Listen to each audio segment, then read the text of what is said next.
بسم اللہ الرحمن الرحیم نحمدہ ونصلی ونسلم علی رسولہ الکریم وعلی آلہ واصحابہ اجمعین۔ حضرات محترم، اسلام دین یسر ہے، آسان مذہب ہے۔ خدا جو اپنے بندوں پر ہر ایک سے زیادہ مہربان و رحم کرنے والا ہے، کب پسند فرماتا ہے کہ وہ اپنے بندوں کو کسی سختی و دشواری میں مبتلا کرے۔ یرید اللہ بکم الیسر ولا یرید بکم العسر۔ اللہ ارشاد فرماتا ہے تمہارے لیے سہولت چاہتا ہے خدا، وہ تمہارے لیے دشواری نہیں چاہتا۔ اور اللہ اپنے بندوں پر ان کی قوت و طاقت سے زیادہ بوجھ ہرگز نہیں ڈالتا۔ فرمایا گیا لا یکلف اللہ نفسا الا وسعها، اللہ کسی پر ذمہ داری نہیں ڈالتا مگر اس کی طاقت کے مطابق۔ اسلام آسان مذہب ہے، یہ احکام اسلام کا بوجھ نہیں کہ انسان 5 وقت پابندی سے نماز نہ پڑھے،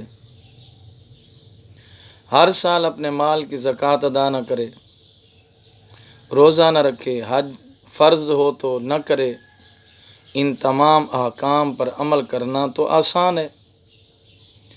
یہ صرف مسلمان کی کمزوری اور لاپرواہی ہے کہ وہ پابندی نہیں کر پاتا، جس کے لیے اس کو قیامت کے دن جواب دہ ہونا پڑے گا۔ روزہ انسان کی طاقت و قوت کے عین مطابق ہے۔ اس میں کس قدر آسانی ہے کہ اب صرف اتنا چاہتا ہے کہ سال میں 1 مہینہ تم اس کے حکم کے مطابق اپنے کھانے پینے اور نفس کی خواہش پوری کرنے کے اوقات بدل دو، وہ بھی 24 گھنٹے کے لیے نہیں بلکہ صرف صبح صادق سے غروب آفتاب تک کے لیے۔ ساری رات کھا سکتے ہو، کوئی پابندی نہیں۔ اور یہ پابندی بھی ان لوگوں کے لیے ہے جنہیں کوئی مجبوری نہ ہو۔ اگر مجبوری ہو تو اس کے علاوہ دوسرے دنوں میں ادا کر لو۔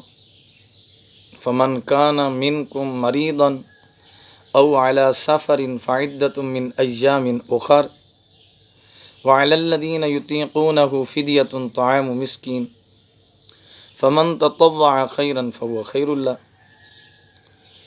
فرمایا جو تم میں سے بیمار ہو او علی سفر یا سفر میں ہو، فعدۃ من ایام اخر تو اتنے روزے دوسرے دنوں میں رکھ لے۔ اور جو لوگ اسے بہت مشکل سے ادا کر سکیں اس کے ذمہ فدیہ ہے 1 مسکین کا کھانا۔ شریعت کے مطابق مجبوریاں 3 ہی ہو سکتی ہیں: بیماری، نمبر 2 سفر، اور نمبر 3 قوت کا نہ ہونا۔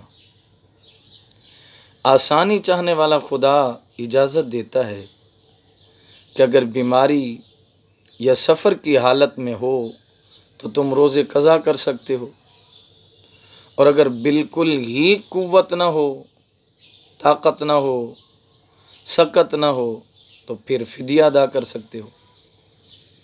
مریض کو روزہ قضا کرنے کی اجازت دی گئی ہے، لیکن مرض ایسا ہو کہ روزے کی وجہ سے جس کے بڑھنے کا خطرہ ہو یا مریض کی ہلاک ہو جانے کا خطرہ ہو یا اس کی وجہ سے روزہ برداشت نہ کیا جا سکتا ہو۔ معمولی مرض کو روزہ چھوڑنے کا بہانہ بنا لینا سخت گناہ ہے۔ حیض و نفاس والی عورت، حاملہ اور بچے کو دودھ پلانے والی عورتوں کا بھی یہی حکم ہے۔ حیض اور نفاس کی حالت میں تو روزہ رکھنا، نماز پڑھنا جائز ہی نہیں۔ اس حالت کے دنوں کی نماز تو معاف ہے لیکن روزے قضا کرنا ہوں گے۔ نماز کی معافی ہے، لیکن روزے کیا ہیں؟ قضا کرنا ہوں گے۔ حمل والی عورت اور دودھ پلانے والی عورت کو اپنے یا بچے کے بیمار ہو جانے کا خطرہ ہو تو روزہ قضا کر سکتی ہے، لیکن اگر اس قسم کا کوئی خطرہ نہ ہو تو روزہ رکھنا چاہیے۔ دودھ پلانے سے نہ تو روزہ ٹوٹتا ہے اور نہ ہی مکروہ ہوتا ہے۔ یہ بالکل غلط مشہور ہے کہ بچہ والی عورت دودھ پلانے یا بچہ کی خدمت کی وجہ سے روزہ نہیں رکھ سکتی، ایسا نہیں ہے۔ یہ صرف اور صرف وہی حالت ہے کہ اس کے بچے کے بیمار ہونے کا یا اس کے نڈھال ہونے کا، تو بیماری کے بڑھ جانے کا ہو تو پھر اس کو اجازت ہے۔ شریعت کے مطابق مسافر وہ شخص ہے جو اپنے شہر سے 57 میل کے ارادے سے نکلے اور کسی جگہ 15 دن ٹھہرنے کی نیت نہ کرے۔ نیت کرے گا تو پھر مقیم ہوگا، مسافر نہیں ہوگا۔ ایسا شخص جب تک اپنے گھر واپس نہ ہوگا مسافر ہی کہلائے گا۔ مسافر کے لیے نماز میں قصر کرنا واجب ہے، یعنی 4 فرضوں کی جگہ 2 فرض ادا کرے گا، اور اگر کسی نے 4 پڑھے نماز نہ ہوئی، روزے قضا کرنے کی اجازت ہے، چاہے سفر ریل کا ہو یا ہوائی جہاز یا کسی بھی سواری کا۔ سفر میں تکلیف ہو یا نہ ہو، ہاں اگر سفر میں تکلیف کا خطرہ نہ ہو تو روزہ رکھنا افضل ہے، روزہ رکھنا افضل ہے۔ حضرت ام المومنین عائشہ صدیقہ رضی اللہ تعالی عنہا بیان کرتی ہیں کہ حمزہ بن عمر اسلمی نے نبی کریم علیہ السلام کی بارگاہ میں عرض کی، کیا میں سفر میں روزہ رکھوں؟ کیا سفر کی حالت میں یا رسول اللہ روزہ رکھ سکتا ہوں؟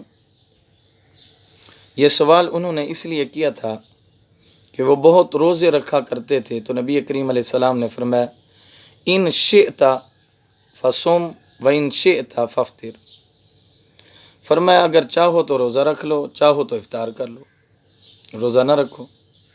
غرض یہ کہ مسافر، مریض، حیض و نفاس والی عورت، حاملہ اور بچہ کو دودھ پلانے والی عورت کو، الغرض ان سب کو قضا کرنے کی اجازت ہے، لیکن رمضان کی بے حرمتی کی اجازت پھر بھی نہیں۔ یعنی ان سب کو چاہیے کہ روزے داروں سے چھپ کر اپنی ضروریات پوری کریں، حتیٰ کہ حیض و نفاس والی عورت کا بھی یہی حکم ہے، حالانکہ وہ اپنی مرضی سے روزہ قضا نہیں کر رہی، اس لیے کہ تو روزہ رکھنا جائز ہی نہیں ہے، اس عورت کے لیے روزہ رکھنا جائز ہی نہیں ہے۔ فدیہ دینے کی اجازت ایسے بوڑھے مرد عورت کے لیے ہے جن کے لیے روزہ رکھنا بالکل دشوار ہو، یا ایسے مریض کے لیے جو ہمیشہ ہی بیمار رہتا ہو، یا اس کو کوئی ایسا مرض ہو جو روزے کی وجہ سے بڑھتا ہو، تو یہ فدیہ ادا کر سکتے ہیں۔ لیکن اگر زندگی میں کسی وقت بھی ان میں روزہ رکھنے کی قوت پیدا ہو جائے تو انہیں روزے قضا کرنا لازمی ہوگا، ان کا دیا ہوا فدیہ یہ صدقہ ہو جائے گا جس کا ثواب ملے گا۔ فدیہ بلا عذر روزہ چھوڑ دینے کا ذریعہ نہیں ہے۔ ایک روزے کا فدیہ کسی غریب کو دونوں وقت کا کھانا کھلانا ہے، یا اتنی رقم ادا کرنا جس سے ایک غریب 2 وقت کا کھانا خرید سکے۔ غریب کو ایسا ہی کھانا کھلانا چاہیے جیسا خود کھاتا ہو۔ جن لوگوں پر روزے کی قضا واجب ہو انہیں جس قدر ممکن ہو جلد سے جلد روزہ رکھنا چاہیے۔ دوسرا رمضان آنے سے پہلے قضا کر لینا ضروری ہے۔ جو شخص مر گیا اس پر روزے قضا تھے تو اس کے مال کے 1/3 حصے سے اس کے روزوں کا فدیہ ادا کر دیا جائے گا، اور اگر فدیہ کے لیے تہائی حصہ کافی نہ ہو تو اس کے وارث اس پر احسان کریں، وہ اپنے حصہ سے فدیہ پورا کر دیں۔ اور اگر ایسے شخص نے مال نہ چھوڑا ہو تو اس کے عزیز و اقارب کو بھلائی کرنا اور اس کا فدیہ ادا کرنا چاہیے۔ یہ ان کا حسن اخلاق ہوگا، اس کے ساتھ ایک ہمدردی ہوگی، ایز ہمدردی، ایز رحم، اس کے اوپر رحم کرتے ہوئے، اس کے ساتھ ہمدردی کرتے ہوئے یہ اپنی طرف سے اس کا فدیہ ادا کر لیں۔ ان تمام مسائل سے میرے بھائیوں ہم نے اندازہ یہ لگایا کہ ہمارا رب ہمارے لیے کس قدر آسانی چاہتا ہے۔ اس کے اس فضل کے باوجود بھی ہم اگر اس کے احکام سے منہ موڑیں یا اس کی اطاعت میں مکر و فریب کریں تو یہ یقیناً ہماری بڑی بد نصیبی ہے۔ یقیناً اللہ اپنے بندوں پر ظلم نہیں کرتا، وہ تو اپنے بندوں سے پیار کرتا ہے۔ وَمَا اللَّهُ يُرِيدُ ظُلْمًا لِلْعِبَادِ، اور اللہ نہیں چاہتا کہ بندوں پر ظلم کرے۔ وَمَا يُبَدَّلُ الْقَوْلُ لَدَيَّ وَمَا أَنَا بِظَلَّامٍ لِلْعَبِيدِ، میرے یہاں حکم بدلا نہیں جاتا اور نہ میں اپنے بندوں پر ظلم کرتا ہوں، بلکہ انسان خود ہی اپنے اوپر ظلم کرتا ہے۔ وَمَا ظَلَمْنَاهُمْ وَلَٰكِن كَانُوا هُمُ الظَّالِمِينَ، ہم نے ان پر کوئی ظلم نہیں کیا لیکن وہ خود ہی اپنی جانوں پر ظلم کرنے والے۔ گرامی قدر حضرات، خدا کی نافرمانی کی وجہ سے جب ہم پر خدا کا عذاب آتا ہے تو ہم چیخ اٹھتے ہیں، کاش پہلے ہی سے اس حقیقت کو تسلیم کر لیں کہ خدا تو رحیم و کریم ہے، وہ کب اپنے بندوں پر ظلم فرمائے گا۔ ہم خود ہی ظالم ہیں کہ دنیا کی عیش و عشرت میں مست ہو کر نہ نمازوں کا خیال کرتے ہیں، نہ روزوں کی پرواہ، اور نہ ہی شریعت کے دوسرے احکام کی پابندی کا احساس۔ ہم تو اس قدر ظالم ہیں کہ اس دنیا کی لذتوں میں مست ہو کر حلال و حرام تک کا فرق بھلا بیٹھے ہیں۔ ہماری بد کرداریاں ہی خدا کے عذاب کو دعوت دیتی ہیں۔ وما اصابکم من مصیبت فبما کسبت ایدیکم ویعفو عن کثیر، اور جو بھی مصیبت تمہیں پہنچتی ہے تمہارے ہاتھوں کی کمائی کے سبب سے پہنچتی ہے، اور وہ بہت سی برائیوں کو معاف فرما دیتا ہے۔ اللہ فرماتا ہے میں تو اکثر تم سے پوچھتا ہی نہیں ہوں، ویعفو عن کثیر، میں تو بہت سی تمہاری غلطیوں کو، لغزشوں کو، تمہاری خطاؤں کو معاف کرتا ہوں۔ پکڑنے پہ ہوں تے عدل کریں تے تھر تھر کمبن اچیاں شانہ والے، فضل کریں تے بخشے جان میں جے منہ کالے، رحمت دا دریا الہی ہر دم وگدا تیرا، جے ایک قطرہ بخشے مینوں کم بن جاوے میرا۔ جتنی بد کرداری ہم کرتے ہیں عذاب ان سے بہت کم ہوتا ہے۔ ہاں جی، اگر وہ عدل کرنے پہ آئے تو ایک ایک بات پہ ہمیں پکڑے تو ہم کتنے سزا کے مستحق ہیں، کیونکہ کرم والا رب ہماری بہت سی حرکتوں سے درگزر فرماتا ہے۔ اللہ اکبر، اللہ اکبر، اور ان کو اپنے فضل و کرم سے معاف کر دیتا ہے۔ بس جب ہم کسی مصیبت میں مبتلا ہوں ہمیں اپنے اعمال پر نظر ڈالنا چاہیے۔ بہرحال عذاب الہی کے نازل ہونے، مصائب و آفات میں مبتلا ہونے کا سبب ہمارے برے اعمال، اللہ اور اس کے رسول کی نافرمانی ہے۔ رمضان کا مہینہ توبہ کرنے اور بقیہ زندگی شریعت کے مطابق بس کرنے کا عزم کرنے کے لیے نہایت موزوں ہے۔ آج ہم یہ تہیہ کر لیں، مولا ہم اپنی جانوں پہ ظلم نہیں کریں گے، اللہ ہم گناہوں سے اجتناب کریں گے، الہ العالمین تیری نافرمانی نہیں کریں گے، تیری طرف رجوع کریں گے، اللہ ہم تیری طرف رجوع کریں گے، نمازیں پڑھیں گے، قرآن پڑھیں گے، تلاوت کریں گے۔